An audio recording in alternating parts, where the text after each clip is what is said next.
एक सुख आहे संसारादी एक सुख आहे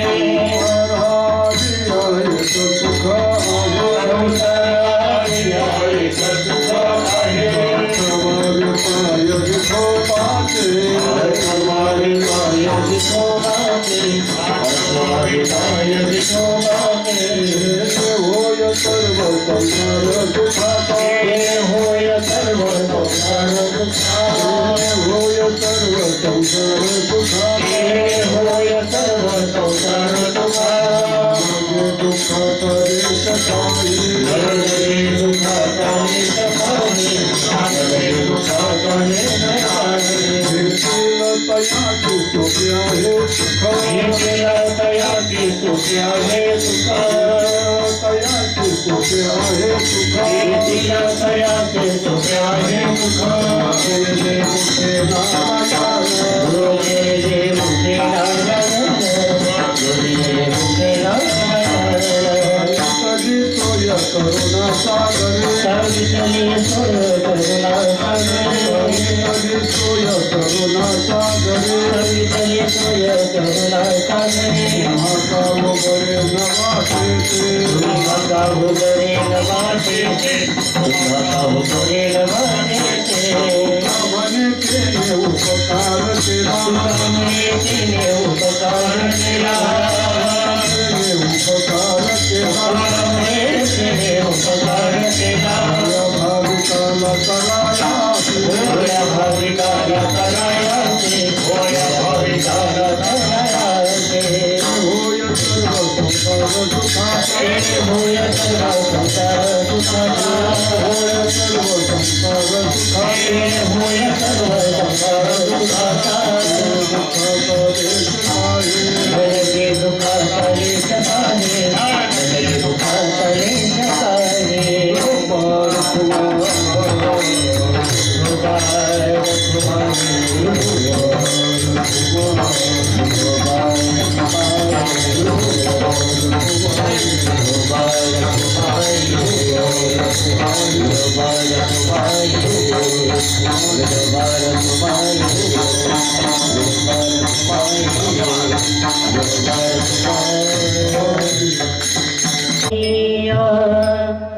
एक सुख आहे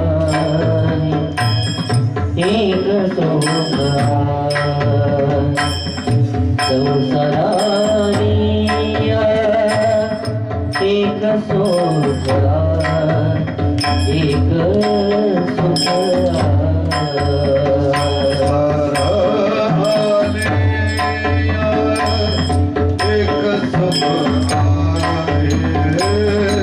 एक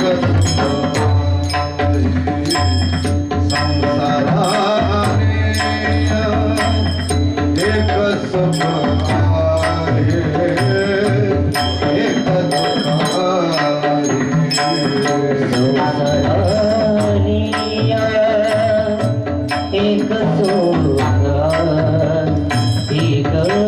सुख संसाराली एक सुख एक सुख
न लगे दुखाचा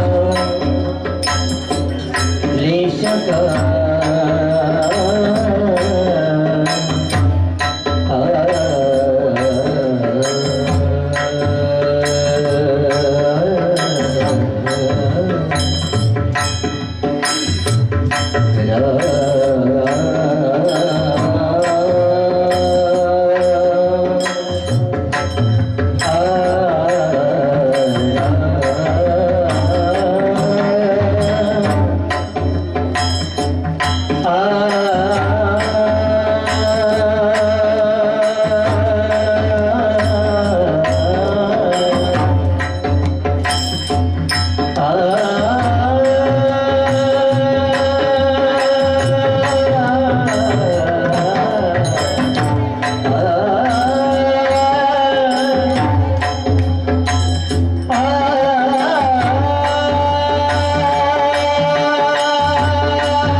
तुका म्हणे तेणे उपकार केला भोळ्या भाविकाला तरायासी किंवा तराया येणे होय सर्व संसार सुखाचा न लगे दुःखाचा देश काही नमो सद्गुरु तुकया ज्ञानदीपा नमो सद्गुरु सच्चिदानंद रूपा नमो सद्गुरु भक्त कल्याण मूर्ते नमो सद्गुरु भास्करा पूर्ण कीर्ती श्री संतांची माझा जडा एवढी नाही आवश्यकता आवाजाची गणगण होती आवश्यकताच नाही लय लावलंय तू ते आलिया एक सुख आहे आठवावे पाय विठो बाजे केले होय सर्व संसार सुखाचा नगरे दुःखाचा लेश काही प्रस्तुत सेवेकरता घेतला अभंग संत श्रेष्ठ वैराग्यमूर्ती जगतवंद्य जगद्गुरु श्री संत तुकाराम महाराज यांचा हा 5 चरणाचा भगवत चिंतनाने माणसाच्या सर्व दुःखाचा नाश होतो म्हणजेच अज्ञानासह दुःखाची निवृत्ती भगवत चिंतनाने नामस्मरणाने होते असा सिद्धांत प्रतिपादन करणारा अत्यंत उत्तम गोड आणि चिंतनीय अभंग सेवेकरता निवडला तुकोबाराय या अभंगात असं म्हणताय आलिया संसारा आलिया एक सुख आहे संसाराला म्हणजे तुम्ही या नर शरीराला आल्या आहात आलिया शब्दाचा अर्थ असा आहे, आले असं नाहीत, आलेत असं नाही, येतील असं नाही. आली या शब्दामध्ये खूप मोठं हेतुगर्भ विशेषण असं तुकाराम महाराजांनी केलं. आलिया म्हणजे योगायोग, पाप पुण्याची समानता झाली म्हणून भगवत कृपा झाली, भगवत कृपेचा योगायोग झाला म्हणून, पाप पुण्याचा समयोग झाला म्हणून, आणि तुमच्या पूर्व पुण्याचे उदय झाला म्हणून, एकूण या आलिया शब्दाने ही गोष्ट सूचित केली महाराजांनी.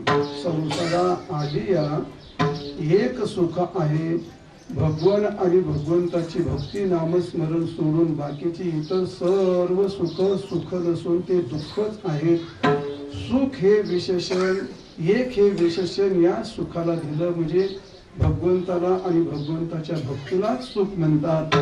बाकी तत् भिन्न ब्रह्म भिन्नम सर्व मिथ्या या नियमाप्रमाणे ती सर्व सुखे असली तरी ते दुःखच असतात. आणि म्हणून कोणतं सुख आहे? एक सुख म्हणजे मानवी जीवनामध्ये त्याने भगवन नामाचं भगवत चरणाचं चिंतन केलं, हेच त्याच्या जीवनात सर्वश्रेष्ठ सुख आहे.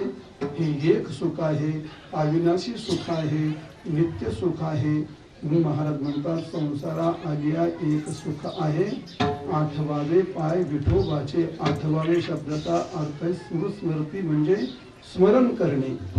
नामस्मरणाचं महत्व नाही सांगितलं, तर स्मरणाचं चिंतनाचं महत्व सांगितलंय. जो भगवत चरणाचं चिंतन करतो त्याचे खरोखर सर्व दुःख निवृत्त होतात. महाराज म्हणतात येणे होय सर्व संसार सुखाचा, सर्व संसार सुखाचा होतो. याचा अर्थ संपूर्ण जे जे देखे, जे जे दृष्टी देखे ते ते हरिरूप, असं या पद्धतीने संपूर्ण संसार आणि संपूर्ण शरीर हे संपूर्ण सुखरूप होऊन जातं. तर नलगे दुःखाचा लेश काही, दुःखाचा लेश म्हणजे संस्कार सुद्धा शिल्लक राहत नाही, अल्प सुद्धा संस्कार ना अल्प सुद्धा राहत नाही. व आपल्या मराठी भाषेत त्याचा वास पण शिल्लक राहत नाही. म्हणजे थोडक्यात अज्ञान आणि अज्ञानाच्या संस्कारासह दुःखाची निवृत्ती होती. याला म्हणतात लेशही शिल्लक राहत नाही. महाराज म्हणे नलगे दुःखाचा लेश काही. आणि भगवंतांनी सांगितलंय, जे सांगितलंय जे घेतील त्यांना कोणत्याही पद्धतीने हे अत्यंत सुलभ आणि सफल असं सुख आहे. कोण टाळा वाजवण्यातून, कोण सतरंजा उचलतो, कोण झाडून काढतो, कोण स्वयंपाक करतो, कोण काकरा करतो, कोण हरिपाठ करतो, कोण कथा करतो, कोण ऐकतो, कोण मृदुंग वाजवतो, कोण गातो. कोणाला कोणत्या माध्यमातून ज्याला जिथून जसं आणि तसं घेता येईल त्याला म्हणतात घेतील तयाशी सोपे आहे सुख. कशातूनही आणि कुठूनही असं अजिबात समजायचं कारण नसतं. कीर्तनकाराला फार मोठं सुख मिळतं आणि सतरंजा उचलणाऱ्याला कमी मिळतं, अशातला काही भाग नसतो. घेतील तयाशी, ज्याला घेता येतं. जशी एखादी गंगा वाहते, गंगेतून पाणी पित असताना कोण मंधुळीने पितो, कोण दाबडीने पितो, कोण तांबीने पितो, कोण सोन्याच्या तांबीने पितो, कोण पितोय पाणीच आणि तृषाच निवृत्त होते. गंगेतलं पाणी कोण कशाने घेतोय याचं महत्वच नाही, पण घेतोय ते सुख घेतोय. आणि म्हणून घेतील त्याशी सोपे आहे सुख. आणि हे भगवंताच्या मुखाने भगवंतांनी सांगितलेलं आहे. जो माझं चिंतन करतो त्याला कोणत्याही रूपाने, भक्तीच्या रूपाने, ज्ञानाच्या रूपाने, कर्माच्या रूपाने, नामाच्या रूपाने, चिंतनाच्या रूपाने, जे जे तुम्ही म्हणाल त्या रूपाने ते माझं सुख घेतात. म्हणून भगवान म्हणतात घेतील तयाशी सोपे आहे सुख. आणि बोलेले मुखे नारायण. या ठिकाणी म्हणजे भगवान स्वतः सांगतात की मी या ठिकाणी असं काही त्यांना सुख देतो की कोणत्याही साधनातून, कोणत्याही क्रियेतून त्यांना सुख मिळत असतं. एवढी भगवंतांनी सुलभ आणि सफल अशी प्रक्रिया सांगितलेली असताना सुद्धा काही माणसं अशी करंटी असतात अमृताच्या पोहापुढीचे का वज्र मिठी मारीची. अशी काही माणसं असतात की त्याचं दुर्दैव असतं, त्याचं पाप असतं, की दुसरीच कुठं करीत बसतं. काही असे गाढ आहेत, कीर्तनात बसली का माळ जपते, कथेत बसली का माळ जपाला सोबत करणार, म्हणजे झडीत मोठ धरतो. झडीत मोठ धरायच्या भलत्या सवय आणि येडमटपणा फार असते संप्रदायात. येडमटपणा पहिल्यापासून इतका घुसलेला आहे तो, आणि त्याला काही चॅलेंज नाही महाराज. त्याचं खूप आता ते येडमटपणावर बोलण्यात काय अर्थ नाही, पण समजलं पाहिजे. जाणणेपणा खूप महत्वाचा आहे. परमार्थामध्ये खूप शहाणं झालं पाहिजे. जाणणं खूप महत्वाची गोष्ट. कशाने काय होतं असं तो भाग. आणि मग भगवंतांनी सांगितलंय, मग सांगितलेली सोय. करुणा सागरे, भगवान करुणाकर आहे. तुमच्या उद्धाराकरता भगवंताचा अवतार. भगवान जे जे काही करतो ते भक्ताच्या उद्धाराकरताच करतो. आणि मग एवढं सांगितलेलं असताना सुद्धा माणसांना वारकरी संप्रदायात येऊन सुद्धा कोणाला योग करून आठवतं, कोणाला घंटी हलवून आठवतं, कोणाला आता काय कळतो मला याद्या सांगत बसू तुम्हाला. अशा अशा अवदसा आठवतात महाराज.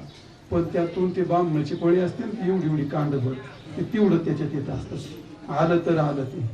इथं तसं नाही. ते महाराज म्हणतात, अरे सांगितलेली सोय करुणा सागरे तुम्हाला काहो बरी न वाटे, तुम्हाला हे बरं का वाटत नाही. आणि अशी खूप माणसं आहेत, खूप माणसं आहेत त्यांना हे बरंच वाटत नाही. ती माणसं आपल्या पोषकावरती जातात, आपल्या गंधावरती जातात, किंवा अजून आपल्या भोळसर टाळावरती कशावरही जातात आणि बोट ठेवतात आणि ते यातून वंचित होतात. एखाद्या व्यक्तीकडे पाहतात, संप्रदायाला दूषण देतात, भक्तीला दूषण देतात, मग भगवंताला दूषण देतात.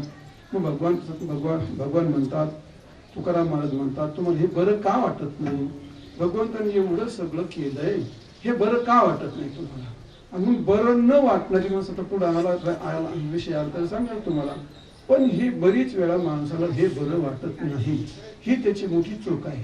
सांगितलेली सोय करुणा सागरीन तुम्हा काव बरे न वाटे ते.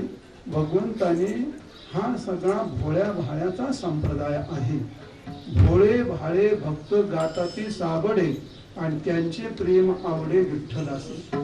इतर संप्रदाय हे आखीव रेखीव आहेत, वळंब्यात आहेत, दोरीत आहेत. आमचा आबड गोबड वर थोबड, पण अतिशय शुद्ध, ज्याला म्हणतात भोळे आणि भाळे. भोळे भाळे शब्दाचा अर्थ बावळट आणि असे नाही. भोळे शब्दाचा अर्थ अत्यंत अंतःकरण शुद्ध असणार.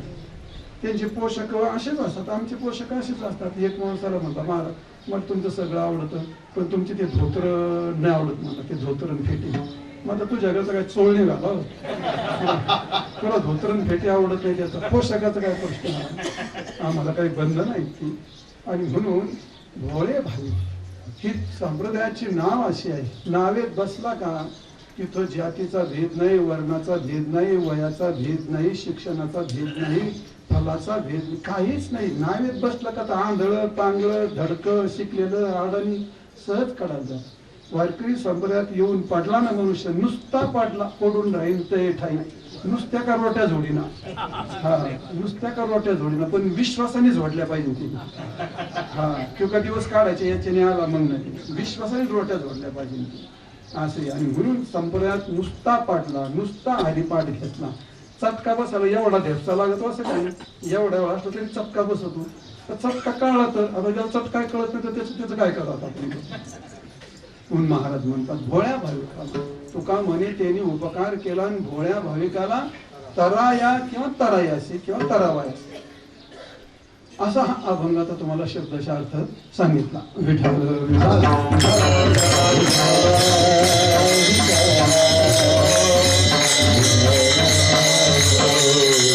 अभंगाचा शब्दशः अर्थ सांगितला. पण प्रस्तुत चाललेल्या सप्ताहाबद्दल तर बोललंच पाहिजे. नाही बोलावं तर एकनच महाराज म्हणते तुम्हाला आणलं ना आलाय तुम्ही जर आमचं काहीच सांगा ना. तुकाराम महाराज नाही सांगितलं तर चालेल, पण तुमचं पहिलं सांगा. वा वा वा वा वा काय तुम्ही सप्ताह, मग जरा माणसाला गुदगुल्या होता. नाही विनोद सोडा तो, पण ते खरी गोष्ट सांगणार आहे. ही सगळी गोष्ट तुम्हाला एक नाही 100 प्रमाणात येईल. 100 प्रमाण आहेत. परमार्थ हा पैशाचा नाही, शिक्षणाचा नाही, श्रीमंतीचा नाही, लिंगाचा नाही, वशिल्याचा नाही. परमार्थ फक्त आणि फक्त भाग्यवानाचा आहे. 100 प्रमाणे त्याच्यासाठी फक्त भाग्यवान.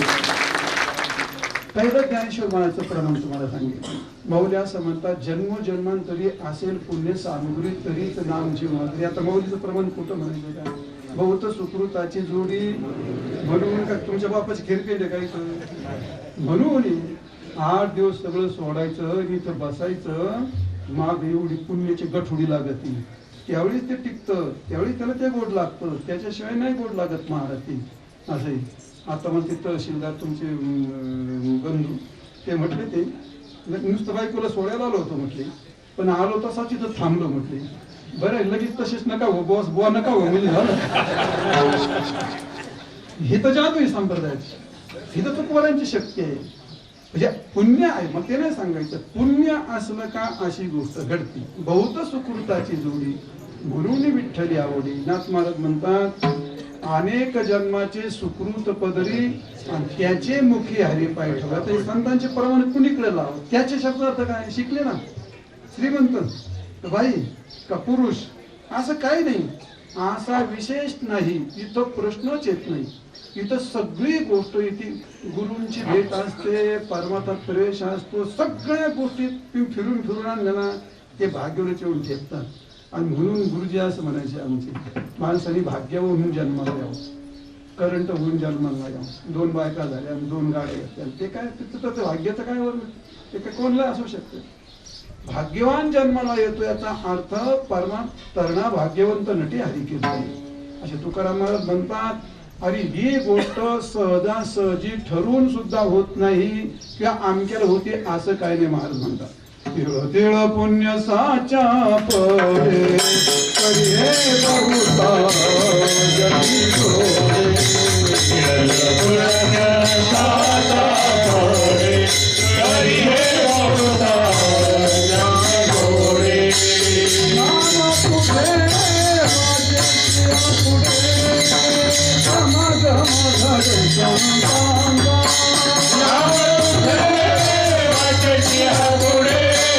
समाज मधे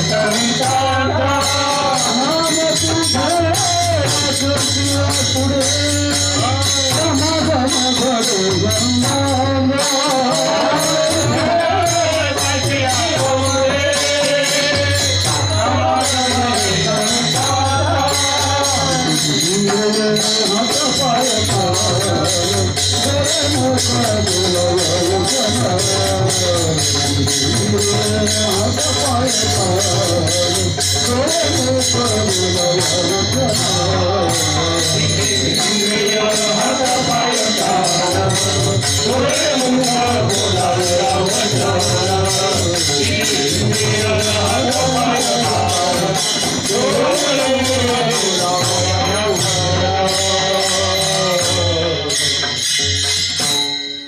तिळ पुण्य साच्या पुढे तरी हे बहुता जन्मी जोडे बहुता जन्मी बहुनाम जन्मला म्हणते मागे बहुता जन्मी काय तुम्ही कसे कसे प्रमाण माझं कोणी उठून परमात्माला लागला उड्या मारायला असं नाही होत बा इतकी येणार ते टाळ शिकायला 12 वर्ष झाली पण त्याला काय मिळ खात अरे पदरातच हाडातच नाही तर पोर येत तसं काय येईल भाज्या अरे काय शास्त्र भारी कीर्तन करत राहू मग ते महाराज मला कीर्तन शिकायचे किती दिवस लागते त्याला म्हणून 7 वर्ष अहो 7 वर्ष अरे त्याला पुण्याचीच गोष्ट तिळतिळच पुण्य साचा पडे तरी हे बहुता जन्मी जोडे मग कुठेतरी नाम तुझे वाचेशी आतुडे समागम घडे संतांता हे मी एवढं प्रास्ताविक माझा अभंग सोडून चाललंय माझे हे मी एवढं प्रास्ताविक का केलं तुम्ही भांडाऱ्या डोंगरावरती ज्या ठिकाणी अखिलकोट ब्रह्मनायक 14 भुवनाचा धनी देवादेव परमपंढरीश पांडुरंग त्यांच्या अगदी पवित्र चरणी त्यांच्या पदस्पर्शाने अत्यंत पवित्र आणि पावन झालेली भूमी आमच्या वारकरी संप्रदायामध्ये भांडारा डोंगर जितका पांडुरंग आम्हाला प्रिय आहे तितका भांडारा डोंगर प्रिय आहे भांडाऱ्या डोंगरावरती आलं का माणसाला नसलं तरी त्याला वैराग्य होतं महाराज हे जळजळीत वैराग्याचं ठिकाण आहे अशा पांडुरंगाच्या पदस्पर्शाने पवित्र पुनीत झालेली ही भूमी आणि तुकोबऱ्यांच्या अनुष्ठानाचं तर काय सांगू दगड सुद्धा इथं नामस्मरण करते एवढी तुकोबऱ्यांच्या या ठिकाणी अनुष्ठान झालंय म्हणजे आपल्या वारकरी संप्रदायाचं मुख्य ठिकाण म्हणलं तरी काय हरकत नाही जेवढं तुकारामागरी भांडाऱ्या डोंगरावरती तपश्चर्या केली गाथा दिली आणि आपल्याला एवढा ठेवा दिला तो तसं पंढरपुरात म्हणा किंवा देवते पण नाही म्हणता यायचं तरी महाराजांचं अनुष्ठान इथे एवढं कडकडीत झालं उत्पन्न नसेल झालं तसं. आणि म्हणून हे खूप पवित्र ठिकाण आहे. आणि अशा पवित्र ठिकाणावरती जिथं जे गाथा प्रवर्तक आहेत, गाथा लिहिणारे आहेत, अशा अनुष्ठानाच्या जागेवरती जी माणसं गाथा पारायण करतील त्या माणसाचं भाग्य वर्णन करण्याला शेषनारायणला बोलावं लागेल तरी नाही सुद्धा भाग्य वर्णन करता येणार. इतकं महत्वाचं गोष्ट आहे. तुम्ही असं काय म्हणताय, मी तुमचं कौतुक करतो असं नाही मला म्हणायचं. ती वस्तुस्थिती तशी आहे. कशी वस्तुस्थिती? आता माझा तो आता हा पण विषय नव्हता माझा कीर्तनाचा, पण ते आता आलं पुढे. मी ठरवलं होतं मला सांगावं लागेल. गाथा पारायण चाललं हेच मला माहित नव्हतं. मला वाटलं तुमची कथा आहे म्हणलं सकाळी, मग दुपारी आहे गाथा भजन असणारी, पण तुमचं गाथा पारायण मला इथं कळलं. पण चला आता माझ्या तोंडापुढे तुम्हाला सांगतो. गाथा पारायण करणं म्हणजे काय? सगळ्यांना गाथा पारायण होतं अशातला काय भाग नाही. गाथा पारायण झालं नाही तरी सुद्धा बाळ क्रीडा आणि नाटाचं पारायण केलं तरी त्याला बाळक्रीडा गाथेचं पारायणाचं पुण्य लागायचं. आणि नाही झालं तरी नुसतं नाटाचं पारायण केलं तरी सुद्धा त्याला गाथेचं पुण्य, पारायणाचं पुण्य लागतं. त्याच्या पुढचं आहे का तुम्ही आता? आणि ज्याने गाथा पारायण केलं त्याला 4 वेदाचं पारायण केल्याचं पुण्य लागतं. 4 वेदाचं, 4 वेद, 6 शास्त्र, 18 पुराण, सगळ्याची सगळे या ठिकाणी तुकोबऱ्यांच्या गाथेत आहेत. मी तुम्हाला मुद्दाम 2-5 मिनिटं सांगतो. गाथेमध्ये काय काय दडलेलं आहे. या आपल्या काय म्हणू आपण त्याला वैदिक संप्रदायामध्ये पहिला प्रमुख ग्रंथ आहे वेद, नंबर 2चा आहे ब्रह्मसूत्र आणि नंबर 3चा आहे गीता. याला प्रस्थानत्रयी असं म्हणतात. याला काय म्हणतात? प्रस्थानत्रयी. जसं घरात भांडण झालं, बांधावर भांडण झालं, गावात भांडण झालं, तर भांडण मिटायचं असलं तर कुठे जावं लागतं? कुठे जावं लागतं? चावडीवर कोर्टात जावं लागतं. कोर्टात जावं लागतं. आणि कोर्टांनी आता चावड्याला कोण खाते? आता कोर्टात गेल्यानंतर तिथला निकाल असतो आणि कोर्टाचा निकाल कोणलाही पंतप्रधान असलं तर त्याला मान्य करावा लागतो. बरोबर आहे? तसं तुमच्या जीवनातले सगळे संशय, सगळे निकाल देणारं पहिला कोर्ट आहे वेद, दुसरा आहे सूत्र आणि तिसरी आहे गीता. म्हणून याला म्हणतात प्रस्थान. प्रकर्ष स्थानम प्रस्थानम. विशेष प्रकारच्या स्थानाची प्राप्ती करून देणारे याला प्रस्थानत्रय असं म्हणतात. आपल्या लक्षात आलं? मग तुकारामाच्या गाथेचं पालन केलं तसं 3 का होतं त्याचं तुम्हाला मतितांत सांगतो. महाराजांची गाथा ही महाराज म्हणतात चहुवेदीचे हे केले विवरण आणि अर्थ ही गहन करून ठेवली. बरोबर? म्हणजे वेदाचा तो अर्थ आमासीच ठावा तुकाराम महाराजांनी या 4 वेदाचं सारभूत एकत्र आणून लिहिलंय. म्हणून महाराजांची गाथा पालन करणं म्हणजे 4 वेदाचं आहे. गाथा आणि तुकोबऱ्यांची वेद आणि तुकोबऱ्यांची गाथा ही कशी आहे, ब्रह्मसूत्र आणि तुकोबऱ्यांची गाथा ही कशी आहे, आणि गीता आणि तुकोबऱ्यांची गाथा ही कशी आहे, हे 2 मिनिटात मला तुम्हाला सांगायचं. म्हणजे तुम्ही केवढं पारायण केलंय, तुम्ही किती भाग्यवान आहे तुमच्या लक्षात येईल. असा आहे वेद. तुकारामाची गाथा वेद आहे, वेद आहे, वेद. तुम्हाला कोण सांगतो? सदानंद गुरूंची एक ज्ञानेश्वरी तुम्ही कोणी पाहिले का नाही? काही सदानंद गुरूच्या ज्ञानेश्वरीच्या प्रत्येक श्लोकाच्या खाली प्रत्येक तुकोबऱ्यांचा अभंग आहे. तो संप्रदाय किती मान्य बिन्य तुम्हाला त्या भानगडीत जायचं नाही. पण 700 श्लोकावरती तुकोबऱ्यांचे 700 अभंग आहेत. म्हणजे तुकोबऱ्यांची गाथा ही प्रत्यक्ष गीता आहे. आणि जो गीतेमध्ये सिद्धांत सांगितला आहे तोच गाथेमध्ये सांगितलेला आहे. जो गीतेत सांगितलं सगळे श्लोक म्हणून तुम्हाला प्रमाणातच एवढी वेळ नाही घ्यायची मला. म्हणजे गीतेतला जो सिद्धांत सांगितला तो गाथ्यात सांगितला. आणि त्याच्यामुळे तुकोबऱ्यांची गाथा ही गाथा नसून गीता पण आहे. तुकोबऱ्यांची गाथा ही ब्रह्मसूत्र आहे. कशी काय ब्रह्मसूत्र आहे? सूत्र त्याला म्हणतात सूचनात सूत्रम किंवा अल्पाक्षरम संदिग्धम सारवत विश्वतो मुखम अस्तोमद्यांच सूत्र सूत्रो विदो विदुहो अल्प अक्षरम असंदिग्धम सारवत विश्वतो मुखम. मौलिक त्याला उदाहरण देत आहेत. बिंब तरी बचकेचे एवढे आणि प्रकाशात त्रैलोक्य थोपडे. बिंब एवढं असतो पण सगळ्या जगाला प्रकाश देऊन शिल्लक राहत. तसा प्रकारचं सूत्र आहे. एवढे शब्द असतात. अपातो ब्रह्मजिज्ञासा तत्व समन्वयात असे सूत्र आहेत. 2-2 त्याला काही कळत नाहीत आपल्याला ते सूत्र. त्याच्यावर शंकराचार्यांनी भाष्य लिहिलं म्हणून आपल्याला कळायला लागले. ते असे सूत्र आहेत.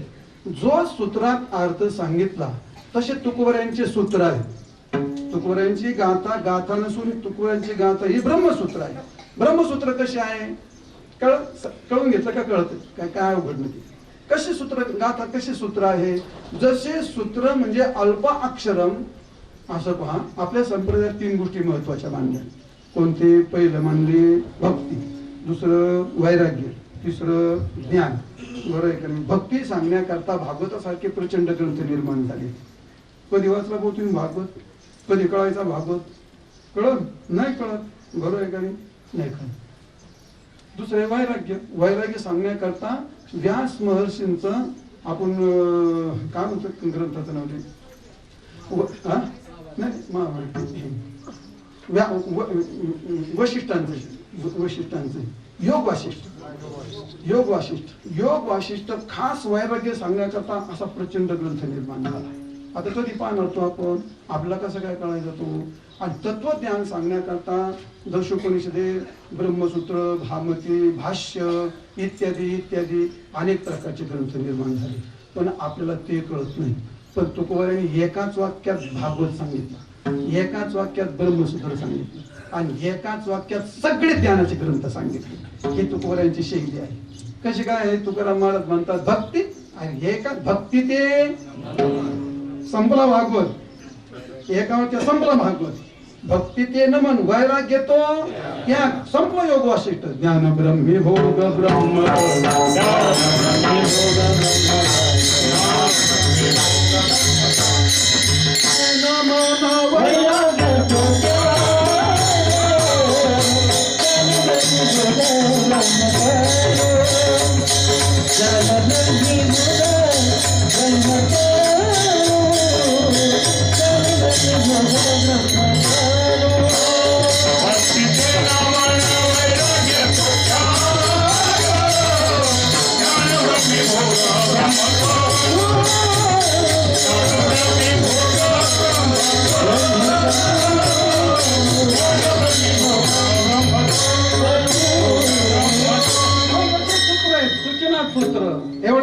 सांगितलं. ते एका वाक्यातच सांगितलेलं आहे. तशी तुकोबारांची गाथा सूत्र आहे.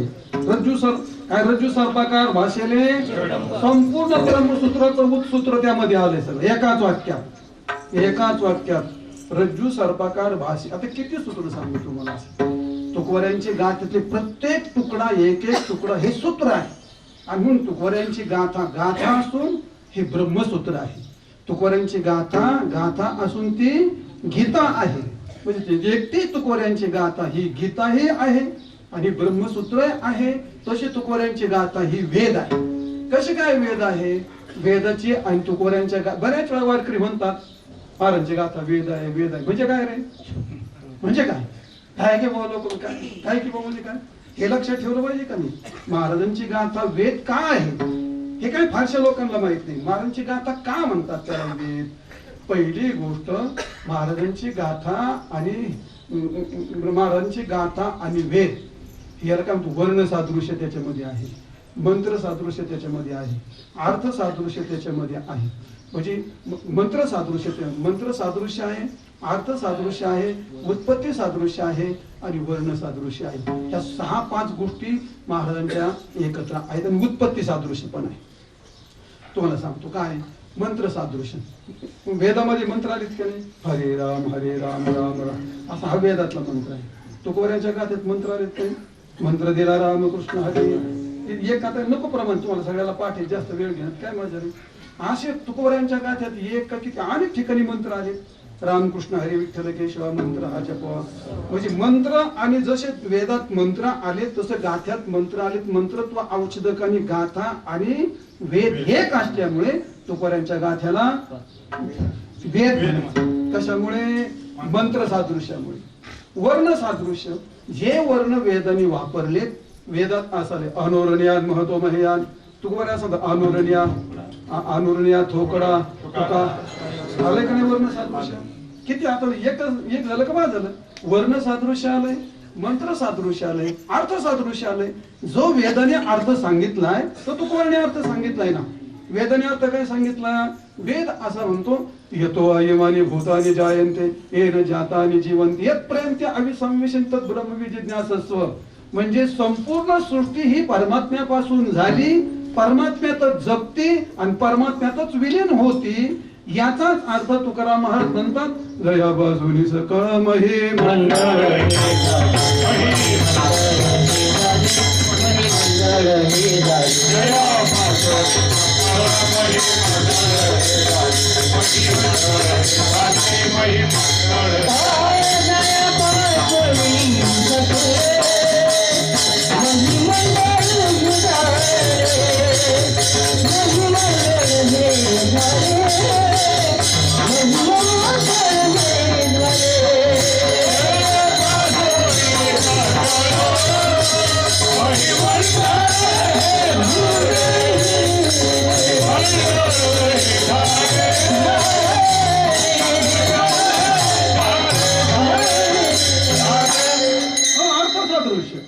वेदार्थ सांगतोय, येतो इमानी भूतानी जयंती, याच्यापासून सगळं झालं. तुकाराम महाराज सांगतो, आंधळ्या पांगळ्या जा एक विठोबा. पुढे काय म्हटलंय, प्रसवाला विश्व, प्रसवाला विश्व तोची हा जाणता प्रसवाला, याचा अर्थ याच्यापासून संपूर्ण सृष्टी झाली. तुकोबारायांची गाथा ही सर्वसामान्य माणसाला कळण्यासारखी, अरे माझ्यासारख्याची भोट जिरीत येते. आता काय सांगू तुम्हाला, मी ब्रह्मसूत्र प्रभाकर सांगणारा माणूस, माझे असं लोम कळवतो मी बऱ्याच ठिकाणी, असं बऱ्याच ठिकाणी गाथ्यात मिळच नाही लागत काय. आणि मग काही शब्द तुम्हाला सांगतो ते काय कळतच नाही. मग खूप कोश उचकले का, मग आपली खोपडी तुकाराम झालं किती कोश पाठ जे आता काही 4-5 कोश आहेत ना. मग आता मी दुपारी ती मागत अशी ती अवदान कितीतरी कोश उचकले, पण ती अवदानाचं काय सापडलं. शेवटी एकाच ठिकाणी मला सापडलं 4-5 कोश उचकले कोचक्यात. अवदान म्हणजे अपदान, निश्चिदान, स्वार्थाकरता केलेलं दान. म्हणजे अशी गाथ्यातली गोष्ट फार भल्या भल्याची बोलून ठेव होती. ज्ञानेश्वरी सोपी सांगायला, त्याला लिंक श्लोकेवर त्याला लिंक आहे. महाराजांनी 4 ओळी झाले का संपलं प्रकरण. दुसऱ्या 4 स्वतंत्र, आणि काय सांगतील भरोसाच नाही त्यांचा. नेणे गाणे कंठ नाही हा सुस्वर, काय करील हो ज्ञान. कर्माने तुमचं पाप निवृत्त होतं, उपासनेने तुमचे विक्षेप निवृत्त होतो, आणि ज्ञानाने तुमचं अज्ञान निवृत्त होतं. वेदाचे 3 उपाय आहेत, 3 प्रकारचे मंत्र आहेत.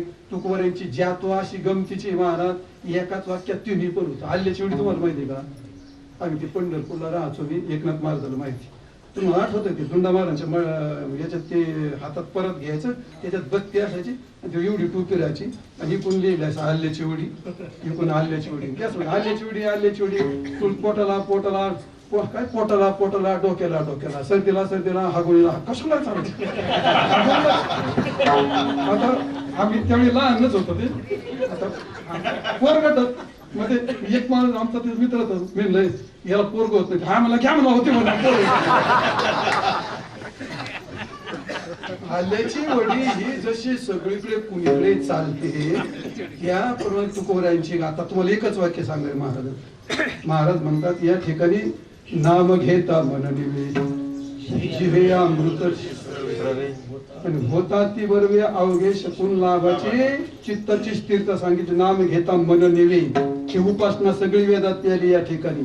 आणि नाम संकीर्तन साधन पै सोपे जळतील पापे, एका फटक्यातच सगळे कर्माचं प्रकरण संपून टाकलं महाराजांनी, एका फटक्यातच संपून टाकलं. आणि ज्ञानाच्या बाबतीमध्ये महाराज तुकाराम महाराज, तुका करी जागा नको वासू पो का आहेस तू अंगांगे डोळे उघडी. ज्ञानाच्या बाबतीमध्ये म्हणजे ज्ञान काय सांग, कर्म, उपासना आणि ज्ञान, ह्या 3ही गोष्टी एक जशा वेदात आल्यात तशा गाथ्यात आल्यात. म्हणून फलाच्या दृष्टीने याला म्हणतात फल सादृश्य. गाथ्याचं आणि वेदाचं फल सादृश्य आहे, उत्पत्ती सादृश्य आहे, आणि अर्थ सादृश्य आहे, मंत्र सादृश्य आहे, वर्ण सादृश्य आहे. आता उत्पत्ती सादृश्य आहे. बारीक आहे का, शेवटचं सांगतो.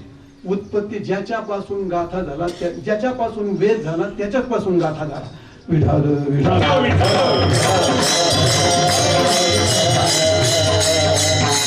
असं म्हणलं असं कसं काय होते, अहो वेद भगवंतापासून दयाचे गा निश्वासे, जन्म झाल्या वेदराशी अस्य महतस्य भूतो. हे कधी निश्वासितम ऋग्वेद यजुर्वेद, म्हणजे त्याच्या श्वासापासून वेद झाले, भगवंतापासून वेद झाला. गाथा तुकाराम महाराजापासून झाला.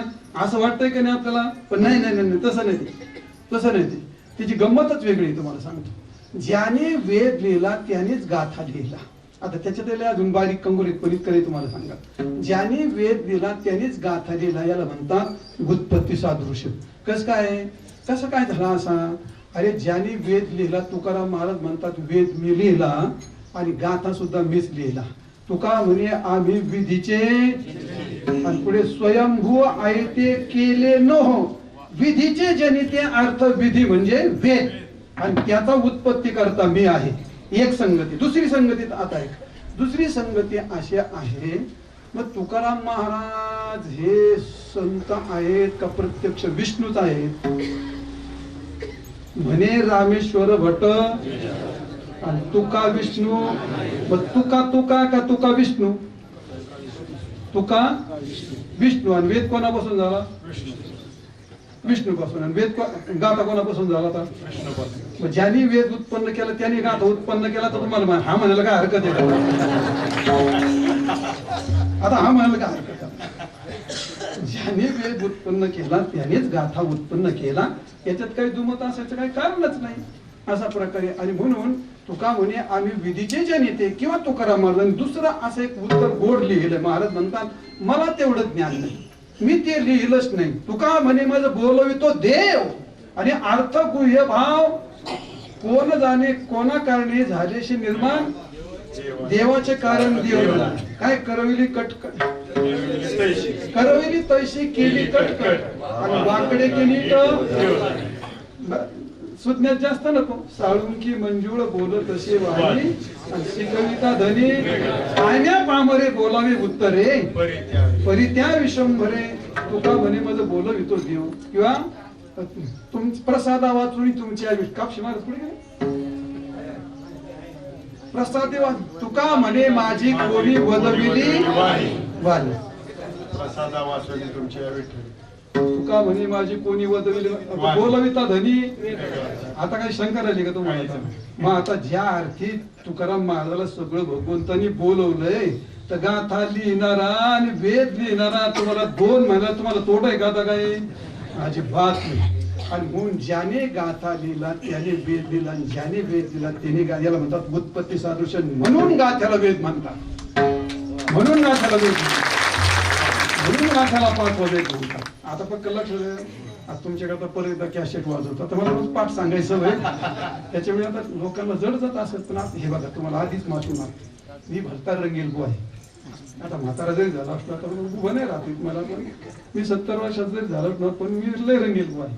आता काय तुम्हाला गाणं सगळ्याला माझं माहिती आहे. गायला लागलं मग ते काय बोलायचं होय बी आमकं तुमकं रंगवायचं ठरले होते तसं. आणि विनोदाची गोष्ट आता तुम्हाला तुम्ही माझे सगळे श्रोते देते काय माझा विनोदातले हातखंडा गाण्यातले हातखंडा केवढं कीर्तन असं हिसकून घेणार ना ते काय बोलायचं काही काम नाही. पण एक लक्षात ठेव, क्षेत्रावरचं कीर्तन सावळ्या बावळ्यानी करायचं नाही. क्षेत्रावरचं कीर्तन नेहमी या ठिकाणी प्रत्येक शब्दात पात्रात पुण्य पडलं पाहिजे.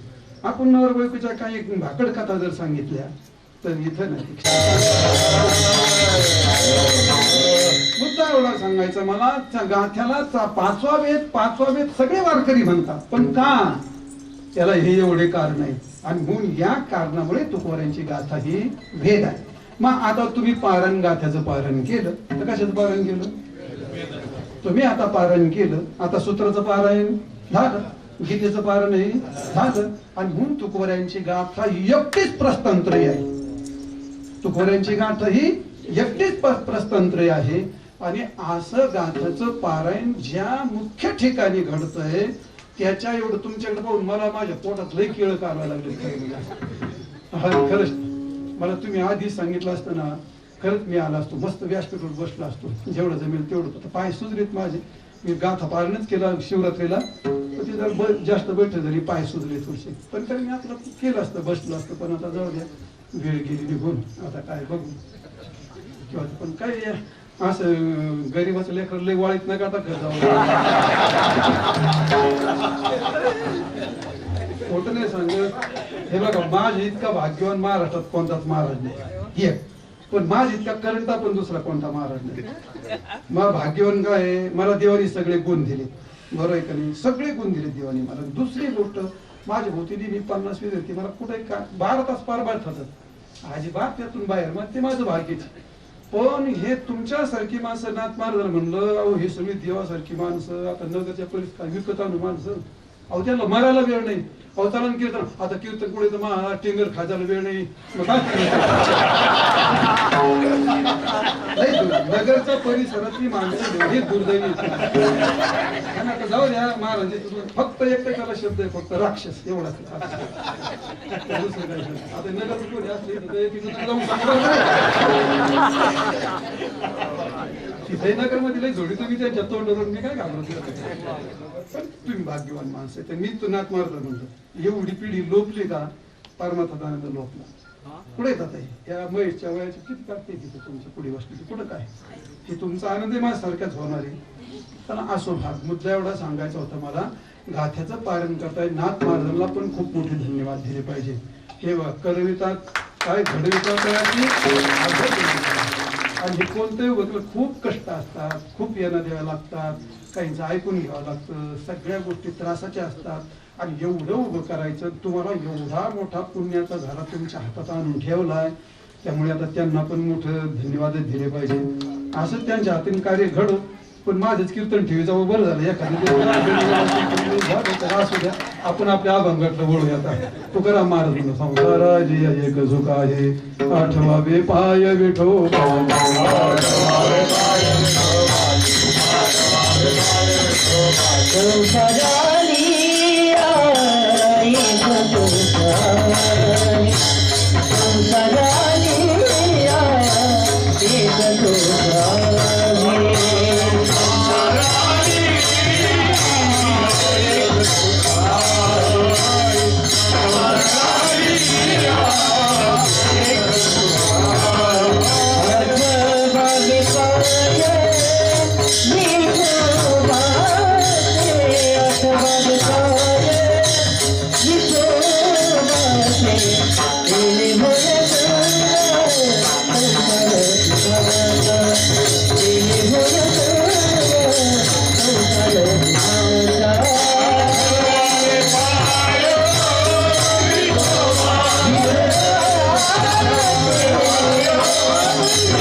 एक सुख आहे, आठवावे पाय विठोबाचे. येणे होय सर्व संसार सुखाचा. तुकोबांनी या ठिकाणी उपदेश केलाय. कोणाला उपदेश केलाय? उपदेश शब्दाचा अर्थ काय? महाराजांनी हा फार महत्वाचा उपदेश केलाय. मानवी शरीर काय म्हणतो आपण, मनुष्य जातीला हा फार महत्वाचा उपदेश केलाय. उपदेश शब्दाचा अर्थ आहे कृतीविषयी हा उपदेश. हा काही वेळेला कृतीचा करण्याचा उपदेश, पंढरीशी जा रे हा कृतीचा उपदेश आहे. जेव्हा हे सकळ सिद्ध आहे हा कृतीचा उपदेश आहे. कृतीविषयक हा उपदेश. हा हितचिंतनम उपदेश. हा हिताचं चिंतन, हितकथनम उपदेश. हा हिताचं कथन करणं त्याला उपदेश असं म्हणतात. हित ते करावे, हिताचं चिंतन करणं, हिताचं कथन करणं त्यालाच उपदेश असं म्हणतात. आणि किंवा गुप्त वार्ता आविष्कार हा उपदेश. हा जी गोष्ट अत्यंत गुप्त असते, शास्त्र असते, अज्ञाज्ञापकम शास्त्रशे शास्त्रत्व. आता समाज कधी सुधारायचा? समाज कसा सुधारायचा? लोकांनी समाज येडा केलाय का? लोकांनी कीर्तनकारी येडे केलेत का कीर्तनकारांनी लोक येडे केलेत? हे तर माझं डोकं बंद पडलंय. हे डोकं बंद पडलंय. इदं तु ते गुह्यतमं प्रवक्ष्यामि सुविचार. सांगावं काय सांगावं लागतं? अज्ञाध्यापक कोण? कीर्तनकारांनी समाजाला ज्या गोष्टी कळत नाहीत त्या कळवून द्यायच्या असतात. आणि अज्ञात काय?